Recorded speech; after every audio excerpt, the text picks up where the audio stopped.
Tuna seaweed wrap. Napakadali nga lang gawin ito. Ito lang yung mga kailangan mong ingredients.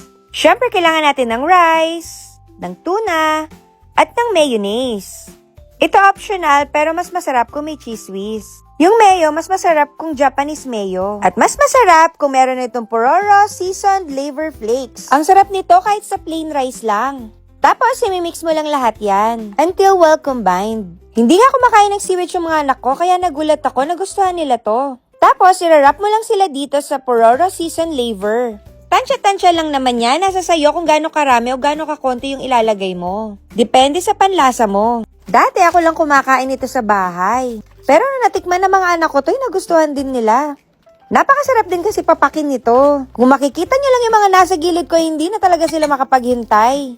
Takam na takam kasi sila sa kinakain ko. Di ko naman kasi expect na magugustuhan nila to. Ayan at hindi na nga makapaghintay si Kuya CK. Approve nga daw. At syempre, hindi magpapahuli si Kulit. Kaya mga moms, ipatry nyo na din sa mga anak nyo to.